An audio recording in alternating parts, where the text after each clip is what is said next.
Discerning Hearts provides content dedicated to those on the spiritual journey. To continue production of these videos, prayers, and more, go to discerninghearts.com and click the donate link found there or inside the free Discerning Hearts app to make your donation. Thanks, and God bless. DiscerningHearts.com presents The Final Journey, Insights from a Catholic Deacon and Neurosurgeon with Dr. Stephen Doran. Dr. Doran is a board-certified neurosurgeon with over 25 years of experience and is also an ordained permanent deacon and serves as the bioethicist for the Archdiocese of Omaha. He is the author of To Die Well, a Catholic Neurosurgeon's Guide to the End of Life, the book on which this series is based. His writings in bioethics, neurosurgery, and gene therapy for brain disorders have been widely published in national media outlets, academic journals, and neurosurgery textbooks. He is also the co-founder of Seeking Truth Catholic Bible Study. The Final Journey, Insights from a Catholic Deacon and Neurosurgeon with Dr. Stephen Doran. I'm your host, 𝗕cie McGregor. Welcome back, Dr. Doran. Well, thank you, Kris. It's so great to be with you. I have hopefully expressed gratitude to you for the work you've done with To Die Well, a Catholic Neurosurgeon's Guide to the End of Life, and the time that you are giving to us to be able to break open the subjects that you have in the work. I've heard from so many different listeners, from whether it's a radio broadcast or the podcast, and how actual life-giving this has become, to be able to offer discussions and conversations and a lot of hope. So again, thank you so much. Well, thank you, Kris. I'm humbled by those words. What I love about this is how you and I are having a conversation. And what I hope happens for those who maybe are listening is that it sparks a conversation with other people, with those that they love. Because, the book has a lot of the details and nuts and bolts and theology and all those types of things. That's great. You can always take it off the shelf and look it up if you want the details. But the primary hope of this book is to bring us to think about, pray about, contemplate our lives, the inevitability of death, and have a conversation. So what we're doing right now is what I hope other people do in their own lives is talk, just talk. Well, part of what you do so well in the book is present stories of real people, of real experiences. And through those, I think so many of us, and I know I've shared it even in our conversations, we find connections because the human experience is so relational, and we can identify in some aspects experiences of our own life, can't we? Yes, I'm so glad you said that, because I was talking with somebody the other day about this, and they said what was struck them when they were reading this is that the stories seemed familiar. Mm. And I think to that point that any given story that I tell in the book, many of them, I think we all can say, oh yeah, I had that experience, or I'm going through that experience now, or I remember when. And so I think because they are familiar, it makes the topics themselves a little less, I don't want to say scary, but yeah, they can be intimidating, they can be imposing. And so having some familiar memory to draw us into it was one of the reasons main reason I have this story, because I think they are familiar. I think many of us can think of a circumstance in our lives when something like this happened to us or to a loved one.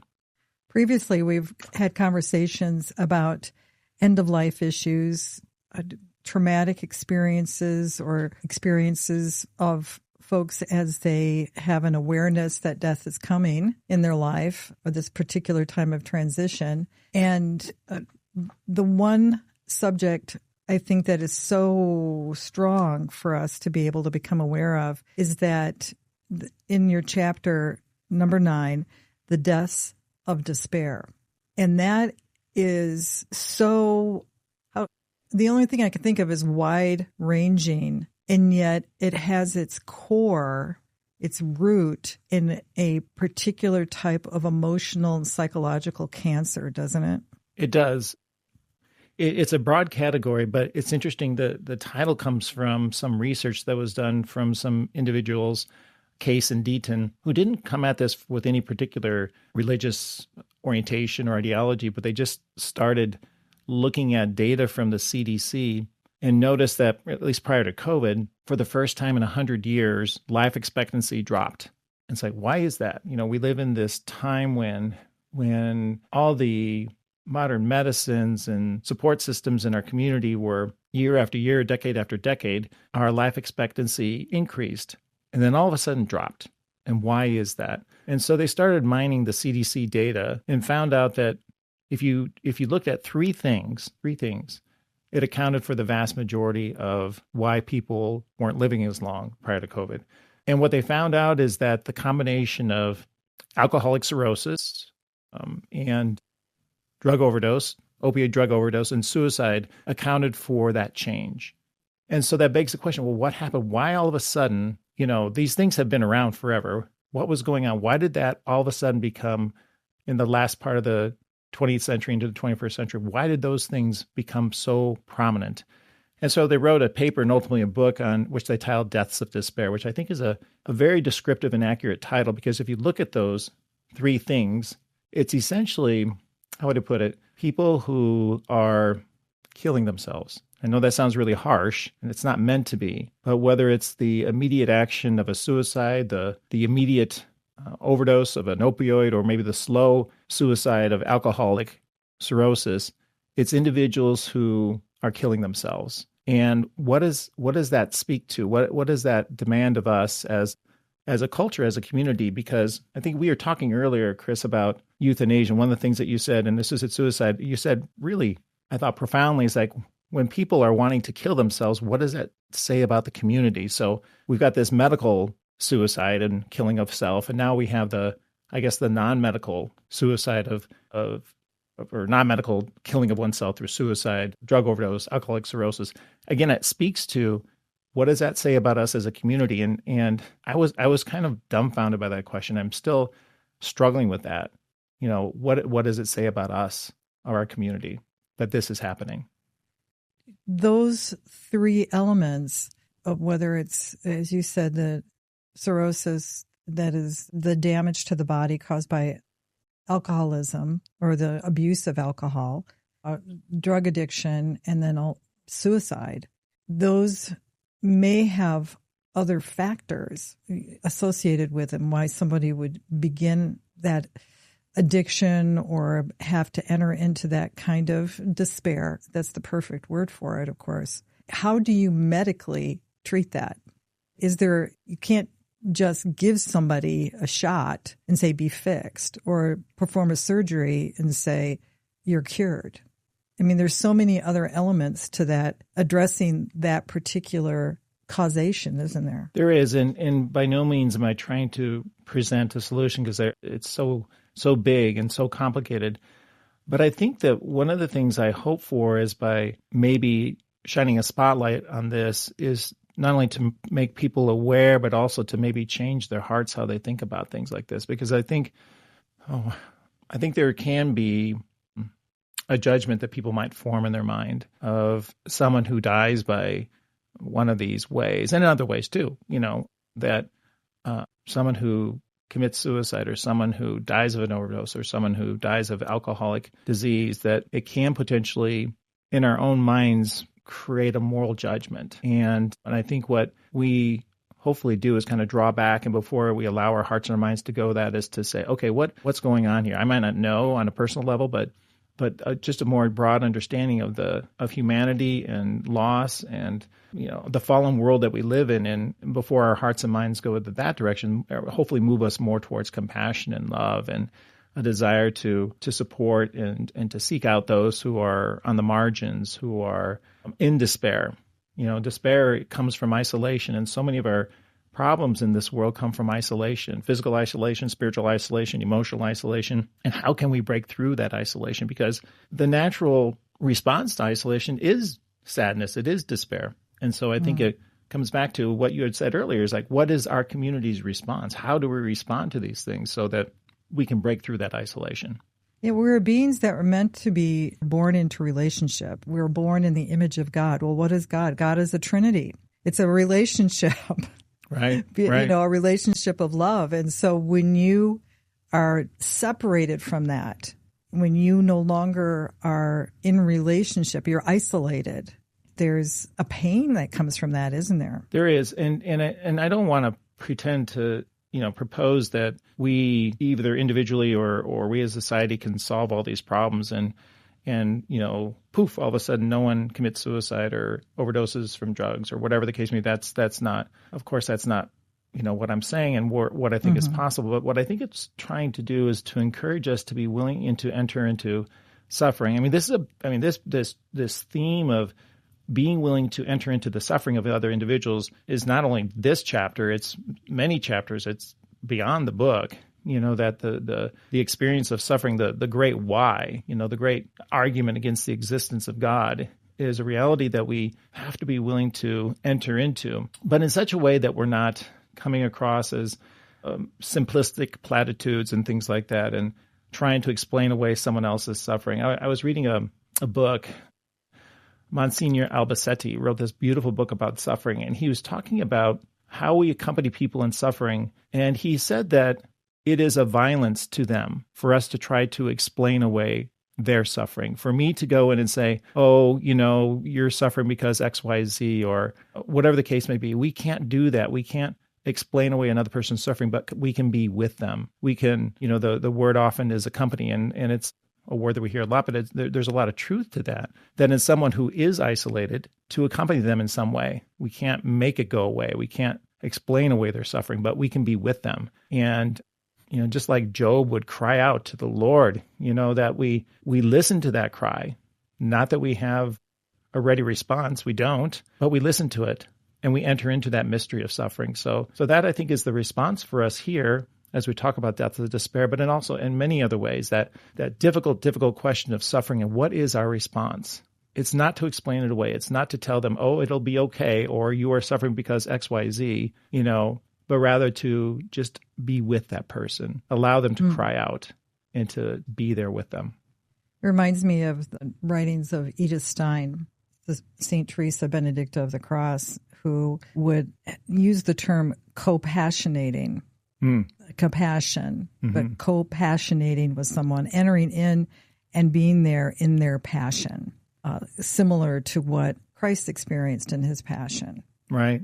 To be present, to be there, to accompany, to be that presence, and to enter into it and see it, and not to walk away, so they're not alone. And the thing that's difficult about these topics here that we're talking about now, these deaths of despair, unfortunately, for those who have mental illness or for those who are suffering from addiction, it becomes even more difficult to be in co-passion or to accompany, because there can be some significant barriers that they either put up wittingly or unwittingly that keep us at arm's length. And so being with them in their suffering becomes even more complicated and difficult and frustrating. And anyone who has lived with someone with addiction can speak to that, I'm sure.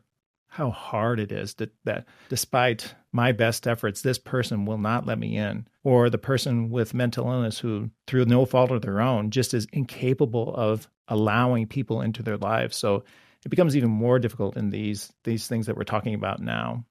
You share the story of Uncle Jack. Do you want to kind of break that open for folks? Yeah, and I tell this with the permission of my cousins who lived through this. And so I want to be mindful of what they went through with their dad, what I observed as a nephew. And so, Uncle Jack was, my dad and his brothers they prided themselves on being, pure Irish. We're pure Irish, and so Uncle Jack he was a big man, and he had this physical appearance and countenance on his face. He honestly looked like this bear that was wounded or angry. And so even as a child, I was kind of afraid of him. I didn't know what was going on. We wouldn't see him all that often, but I had this fear of him. And, Uncle Jack was an electrician, and he was able to support his family through that. His wife had severe rheumatoid arthritis and was progressively disabled from that. But ultimately, Jack fell into the addiction to alcohol. And it was this slow death, this, I guess, for lack of a better word, slow suicide in many ways over many years. It started off with, he literally had some connection with the beer distributor, and they would deliver pallets of beer to the back door. And my cousin recalls, like, yeah, I would see these, cases and cases of beer being wheeled out and the empty bottles being wheeled out. And that's how it went. And then he became separated from his brother. They went through a business venture that didn't go well. He became more and more isolated from his family. He turned from beer to beer to vodka, stopped eating, just basically drank all the time. He eventually was hospitalized, in and out of the hospital. And one day he literally died in the bathroom. He was on the toilet and he died. And it was this little bathroom on the second floor. And my Uncle Jack was a big man, and he fell against the door. And I guess the reason why I tell you these details is not for some gratuitous reason, but it just marked a tragic end to a tragic life. And so my cousin, who was a police officer, had to get her buddies from the Chicago police force, these what they call paddy wagon guys, paddy men. The paddy wagon was the van that would pick up people who were drunk or being disruptive and put them in the back of the big van and haul them off. And so these guys were big, experienced, strong. And so she had to call some wagon guys to come get her dad out. And eventually they got him out. And it just was almost like this, symbolic way of dying of a life that was just so difficult, so tragic for so many people, that the memory of how he died and what it took to get him out of the house has become, kind of the icon of his life, unfortunately. So it was very tragic in so many ways. What an image. And it is so sad for the family that remains, because as you said, that remembrance of those events is something that it remains with the family, doesn't it, for generations? It does. And there's this disimpassioned, standing from afar look back, where they see this as almost like a story of somebody else's life. And obviously it happened to them, but they don't talk about their parents much anymore. They don't see each other much as brothers and sisters. And so, the isolation that they experienced growing up is, I think, kind of fed some of the isolation now they experience as adults. And I think anybody, who has lived with someone with addiction, families of addiction, know what this is all about way better than I do. I don't want to be at all, glib or painting with a broad brush. I want to be sensitive to the reality that probably many of your listeners have gone through in their own lives. Yeah, I couldn't help but recalling, as I was reading his story, the trajectory my own father was on. He too was a blue-collar worker back in Michigan. And at a certain point, when I was in my later teens, throughout most of my life, he had some drinking issues, but it really got bad towards that particular period in my life and in my family's life, so much so that it destroyed the marriage and it broke up our family. And he had gotten to a point where he was very close to that. Blacking out continually, and the behavior and just what it was doing to his heart and everything. And I can only think that it was God's grace, where he had a moment where it was after I had children, and a spark of hope happened within him. He wanted to be present for his grandchildren. He wanted to have family, something inside of him, because nothing we could say, nothing we could do, whether it was encouragement or punishment. I didn't even invite him to my wedding because it had gotten that bad. And none of those things moved him, but it was something happened, and he turned it around. He recognized what was going on. He wanted something different in his life. He wanted to live. And, it's a long story, but he eventually became the father I had always hoped for. The kids never knew a better grandfather. Bruce, my husband, never had a better father-in-law. You have the two options. You have the trajectory that Uncle Jack went down, and then there's that pull-up somehow that my dad, again, I can only say it was God's grace. It was at a certain point where there was just nothing society or family could do to help my dad until he desired it himself. Well, that's such an important story to be told, Kris, is that as bad as it ever seems, and sometimes, unfortunately, like my Uncle Jack, it ends in the worst way, that does not necessarily have to be the case, and that through God's grace, there is always hope. there's always hope. And quite honestly, there's even hope on the other side. There's hope, for heaven. There's hope for eternal life. So the despair that someone is experiencing, I think for us who are with that person, accompany that person, the challenge for us not is to also give into that despair in our own way, to maintain hope. And quite frankly, I don't know how you could do that if you didn't have faith. I suppose it's possible, but it's hard for me to imagine that without faith, without belief in Christ, the despair that your loved one is going through would be so easy to draw us down into that same pit of despair. But we know, and we believe in the hope of the resurrection, the hope of life eternal. And that can, it's real. And sometimes it seems abstract, but that's something that we can draw into, that we can draw from the grace of our baptism, that we have to stir up periodically, that times come where we can draw upon that grace and lean into that and keep our hope foremost in our hearts so that we ourselves don't get drawn into this despair.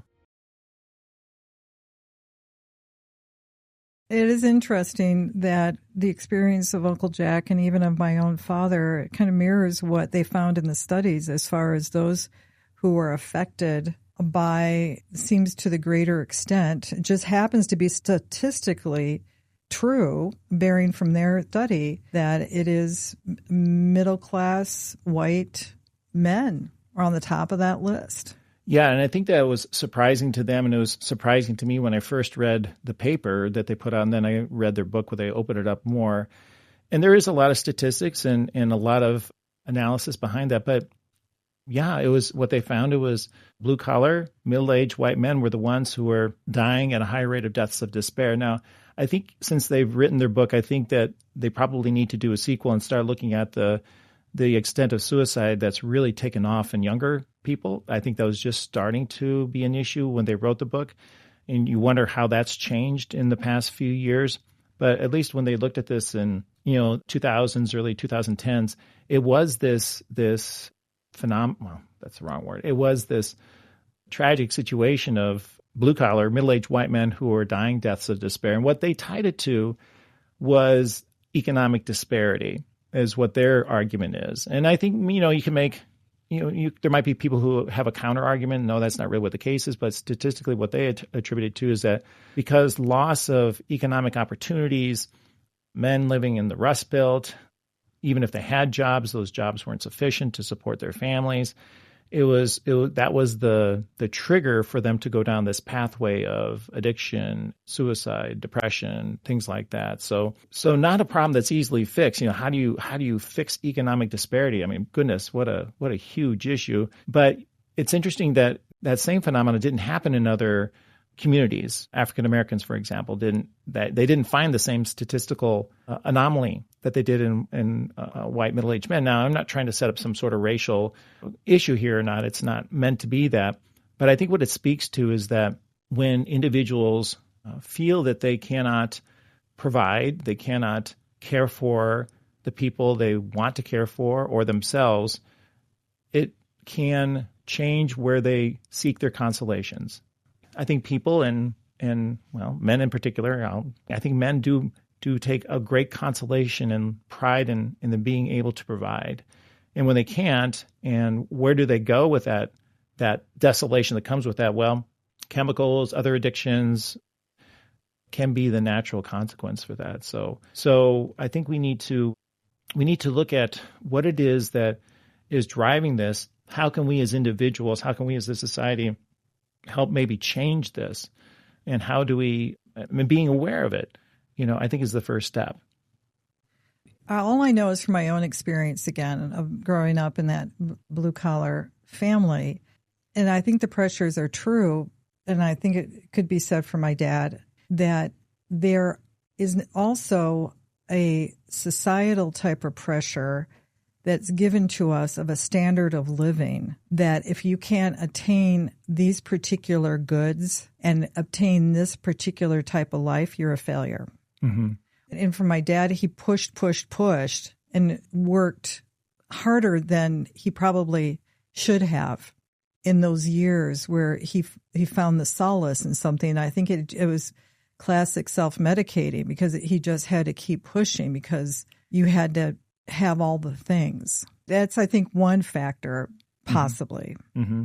Yeah, I think you're touching on something. The self-medication that can occur when someone feels isolated or in despair, and self-medicating that through any variety of addictions. And those addictions can be non-chemical addictions too. You can envision any sort of thing someone might be addicted to that they might pursue as a way to somehow temporarily cover up the pain that they're experiencing in their lives. And these are problems that I think almost most people have experienced, maybe very directly or at least closely with family or friends or even themselves, where they've been down this pathway and through God's grace are on the other side of it. But I think the thing that is on a lot of people's minds, especially now, is the issue of suicide and how it's become such a pervasive problem, not only in the group of people in this death as despair, but what we see happening in young people now, that death by suicide is becoming one of the leading causes of death in children. And we're talking children under age 14. Suicide has become such a huge cause of death in young people. And I think people are just really reeling from that reality, because it seems, any suicide is tragic, but it seems the death of a young person in particular is like, what's happening here? How can this happen? And I think we're like, in many ways, we're kind of caught on our heels here. We see this phenomenon, but we don't know what to do.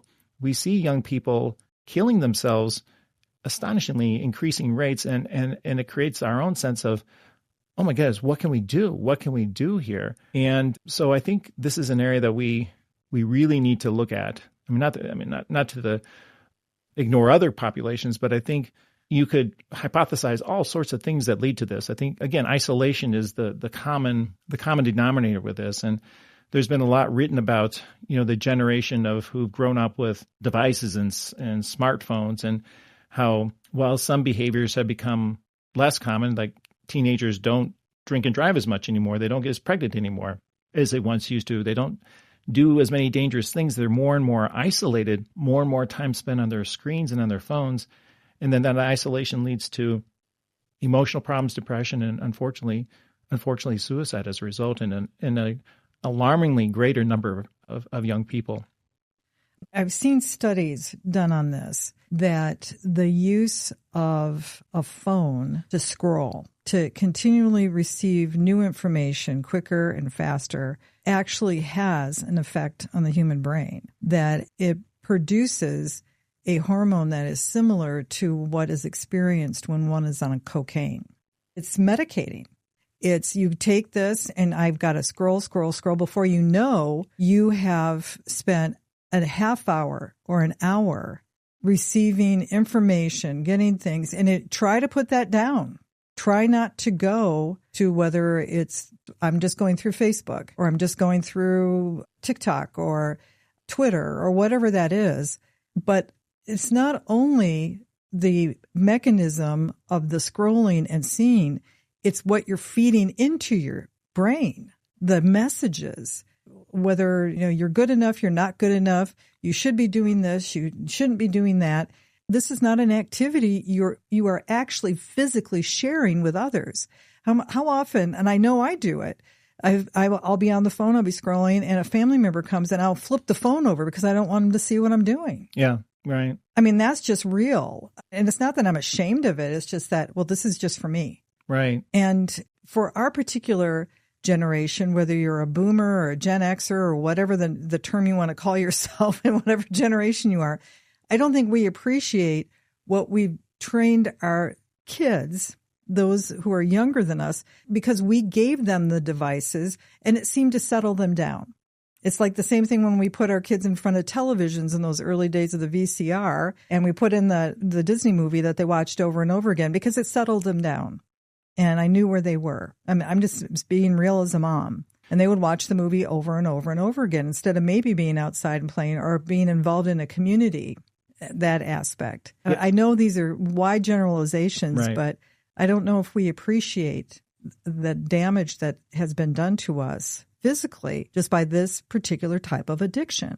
Yeah, again, what is the common denominator? Isolation. And you can be physically in the same house, even in the same room, but be emotionally and spiritually isolated from one another. And while the screen is part of that, and maybe, like you said, other ways of isolating each other through television or other things have been there before, but there's something about the phone that just sucks us in, and the things on social media, YouTube, TikTok, that are intentionally meant to suck you in, right? That want to keep you engaged in that phone or your computer, where the case may be, so that they can feed you more ads and things like that. It's a very intentional thing to keep your mind focused on that. And so, I think when we get to the issue, especially for young people, and again, I want to stress that suicide was the second leading cause of death for children ages 10 to 14. The only thing that was greater, this is data from just a couple of years ago, only accidental injury was higher. And so it is something that we need to be attentive to and be aware of in our own lives, in our own kids, and our own grandkids, and make that effort to say, hey, let's go do a puzzle, or let's go outside, play basketball, or just spending time together in community. Community is such a huge thing. I think what's really good, what's happened in the church in the past 100 years or so, is how it looks at suicide. And, it wasn't too long ago, Kris, that if someone committed suicide, they couldn't be buried in a Catholic cemetery, or they couldn't receive a Catholic funeral. And the words of, some of the theologians in the past, Augustine or Chesterton even, they sound really harsh by today's standards. And I think this is an example that as time goes on and as we learn more from science, it does inform what we think and believe in the church, right? What we've learned from the biological and social sciences is that for individuals who do commit suicide, by and large, are lacking in freedom.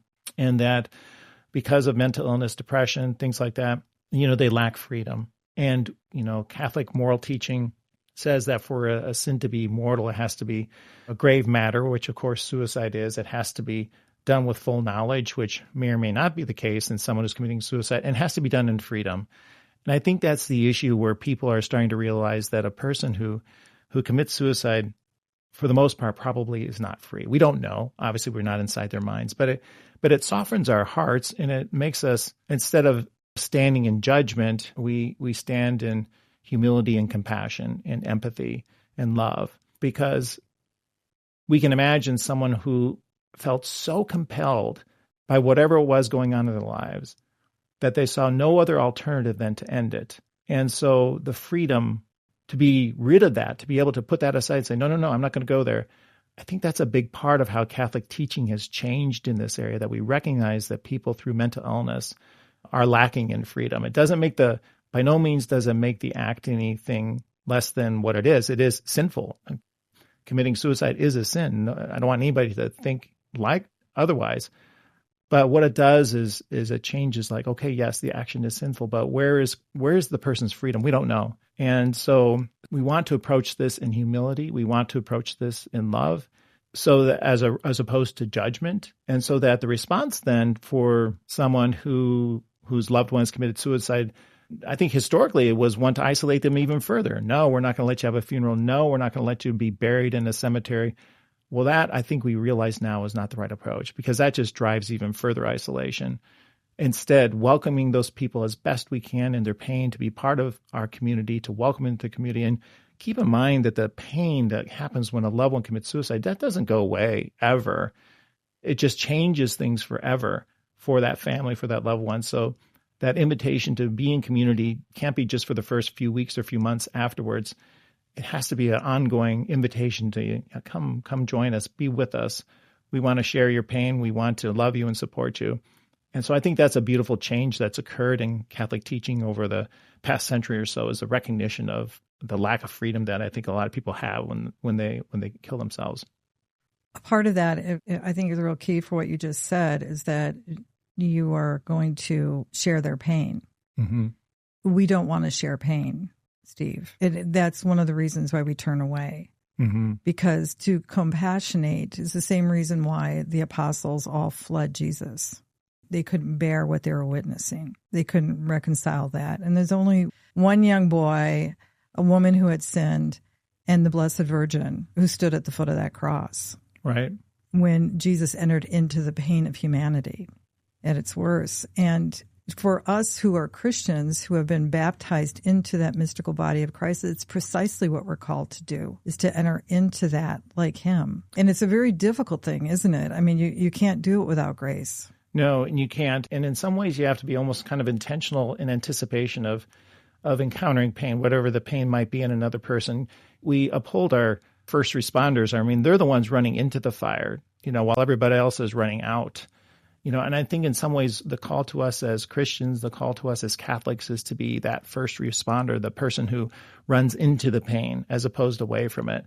But that requires some homework in advance. That requires some preparation in our own hearts and minds so that when we encounter suffering, and we will encounter suffering, no doubt, that we are able to respond in such a way that we don't run away, but we run into. And so this is part of this whole theme of this book of dying well, is preparing our lives for death. It begins with our baptism, and it's a lifetime of frequenting the sacraments, seeking reconciliation, living a life of virtue, so that not only when we encounter our own inevitability of death, when we encounter others who are going through suffering or others who are nearing death, that we run into that we become the first responders as opposed to the bystanders who stand a block away and kind of watch the tragedy and are passively engaged in it. A mutual good friend of ours, Monsignor John Essa, taught me a long time ago. He said, Kris, you have to practice the airplane rule. And the airplane rule, and he went, yeah, you have to put the mask on yourself first before you can help anybody. Very good. Yes, exactly. And I think that's something that, as you bring out in the book, that's with Alcoholics Anonymous and so many other things. My father didn't necessarily join AA, but I think that was the key right there. It was love and a desire to live in love and in God that was ultimately provided the grace for him. And that's something that we can bring to people by our witness. I mean, we may not always be successful, but it's not our job to be successful. It's just to show up. Right. And then God takes it from there, right? Exactly. Yeah, he doesn't call us to success. He calls us to faithfulness. Exactly. I don't think that there is a more important, this is going to be a provocative statement. Some people might flinch when I say this, but I think this is one of the most important pro-life issues that are out there, and I don't think it's being addressed. I don't know if you've ever been out to Los Angeles, but I've been with friends, and they've taken me to their ministry on Skid Row, and you want to talk about pain. You want to talk about addictions, of suicide, of mental illness, and a lack of response. And this is very harsh when I say this. I mean, there are ministries that are trying, but they don't have the resources. And the societal response is to give them a tent and say, essentially, good luck. The faith-based communities that are trying to feed them somehow, but they don't have the resources because society doesn't necessarily see the need to possibly, I know that's a harsh statement, but when you're there and you're experiencing it, it's jarring. It's like a modern-day leper colony. I think what you hit upon, Kris, is what happens is when we start to see individuals or groups of people as other, these are other, the people who have this problem, who are on Skid Row, who are living on the streets, or whatever the case may be, they're other, and we're going to marginalize them. And once we treat someone else as other, and you can apply this to any situation. You can see the unborn child as other. You can see the elderly person who's nearing death as other. As soon as we see someone as other, it becomes very, very easy to turn a blind eye to them. They're different. They're not like me. It's not my problem. But when we start to see people as beloved daughters and sons of Christ, that they are not other, there is no other in God, then it moves us. Now, it sometimes can frustrate us too. It's like, okay, I see this person. I move with compassion. Like, what do I do? And I get that. That's hard. It's such a big problem. But until we, as a society, stop seeing people as other, we'll never get past that. And so we'll always be stuck into this situation where we're kind of throwing tokens of programs and money, whatever the case may be, so that we collectively, politically feel like we're doing something, and then we can go on with the rest of our lives. until we stop seeing people as other, this problem will persist. It'll keep going forever. That's why I think the witness of the servants of God, and please, Lord, let them become saints soon. A servant of God, Dorothy Day, and servant of God, Catherine de Hewitt Doherty, the founders of those great houses that took care of people in their desperate states. Catherine, of course, the Madonna houses throughout portions of the United States, but also in Canada. And then Dorothy Day and her work with the Catholic worker movement and the houses that they established, they were right there one-on-one. And it wasn't that they needed to establish something in every city, at every state, and to solve all the problems. What they did is they did what they could where they were at. Right. Just the effort that they undertook has become a great witness. But I hope that we have more and more that should be flourishing right now. And even in dealing with those who have not only those type of addictions, but also the education that parents are going to need to have in what's happening in exactly what you said in the lives of young people right now. You can't just rip a phone out of their hands. Right. There's something else going on there. There has to be something much deeper. You can't just say, put the phone down, I'm taking it away, because you're tearing them apart in a certain way. The call for us is to, in this situation, all situations, is to lean into the reality that Christ did indeed come for all. The famous, John 3:16, God so loved the world that he sent his only begotten son so that those who believe in him might not perish but have eternal life. Well, Jesus didn't come for just a few. He didn't come for the select few. He came for the entire world. And so it's easy sometimes, that message is so familiar, even maybe cliche, but the profound truth of that, if we allow that to really permeate our hearts and our minds and say, yeah, God sent his son out of love, not out of judgment, he sent his son to save us. And we are invited into that sonship and daughtership with him. That's a game changer when we really internalize that, because then we start to see ourselves and we start to see others in an entirely different light. I think that has to be the starting point. And how we deal with the details of our kids with their phones or drug addiction on the street or whatever, those problems are going to be big problems that we'll just have to do what we can in our particular given situation where God places people in our path. But it has to be rooted in the reality that we acknowledge that Christ came for us. He came for the world. He came to redeem us so that we might have eternal life. I'm going to put you on the spot here with a tough question. Not only your Dr. Cap, but primarily your Deacon One. What would you say to someone who is listening now?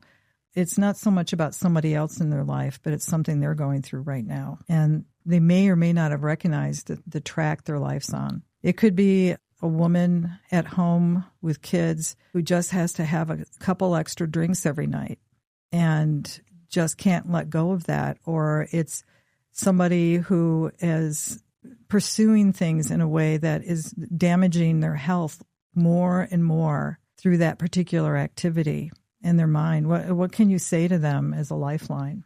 Whew, you're right. Tough one. The first thing that I would say is that John Paul once said so well, and I'm going to probably poorly paraphrase it. He said, we are not the sum total of our weaknesses and failures. We are made in the image of God and his beloved sons and daughters. And so I think the possibility that someone who is in that situation tends to then focus on their weaknesses and failures as that's what defines me. I've failed, I'm weak. And so it gives over to a sense of hopelessness. We define ourselves by our weaknesses and failures. We shouldn't define ourselves by our successes either, right? I mean, both of those things are wrong. But I think for the person who's struggling with addiction, struggling with isolation, I think there's this turning inward that becomes this vortex, this whirlpool, this rabbit hole that you get deeper and deeper and deeper into. I think until someone has that recognition where their eyes are open, their heart is open, that that's not me, that's not who I am. I'm not just a collection of failure or weaknesses. I'm more than that. Despite my failures and in spite of my weaknesses, I am a child of God. So to help someone or to help yourself in that situation requires us to look outward, to look up, and it's the movement upward as Ignatius talks about in discernment, that we move our gaze literally and figuratively upward and outward, as opposed to inward and downward. I don't know if that answers your questions or not, because it's a huge question, but that's what comes to mind. Well, I think that was a beautiful response. And as family members and friends of those who may have lost someone they love due to a death of despair, don't be drawn into that despair. Be people of hope. Mm-hmm. Believe in hope is that God keeps his promises and he's bigger than us. Amen. And pray for those people, because death isn't a finality, it's a passing. On October 4th, we don't celebrate the death of St. Francis. We celebrate the transitory. That's what the Franciscans do of St. Francis, because it's a passage. If you're feeling called to pray for that person, continue to pray for them, right? Right. Continue to respond in hope and ask for God's mercy continually. Maybe that's the one thing you can continue to still do, right? Right. And I think that's how our faith can be transformative. Any final thoughts to end this conversation? What would be your final thought? I think that the directionality, the opposite of this chapter's title, The Death of Despair, is a life of hope, is where our hearts and minds, I hope people go to, because the opposition of what's out there in the world is what is going to ultimately, hopefully win over. So if there are indeed deaths of despair, we need to cling to the life of hope that we have in Christ. Amen. That's wonderful. Again, if you have family members, you see people on this particular trajectory, you're not being asked to save the world. Just do what you can where you're at. Do what you can where God has placed you and respond in the best way that you can, given the circumstances, right? Correct. Dr. Doran, thank you so much. Thank you again, Kris. It's my pleasure. Thank you so much. You've been listening to The Final Journey, Insights from a Catholic Deacon and Neurosurgeon with Dr. Stephen Doran. To hear and or to download this episode, along with many others, visit dscerninghearts.com, or you can find it within the free Discerning Hearts app or wherever you download your favorite podcasts. This has been a production of Discerning Hearts. I'm your host, Kris McGregor. We hope that if this has been helpful for you, that you will first pray for our mission, which is to offer authentic and rock-solid spiritual formation freely to souls around the world. And if you feel it's worthy, please consider a charitable donation, which is fully tax-deductible, to help support our efforts. But most of all, we hope that you will tell a friend about dscerninghearts.com and join us next time for The Final Journey, Insights from a Catholic Deacon and Neurosurgeon with Dr. Stephen Doran.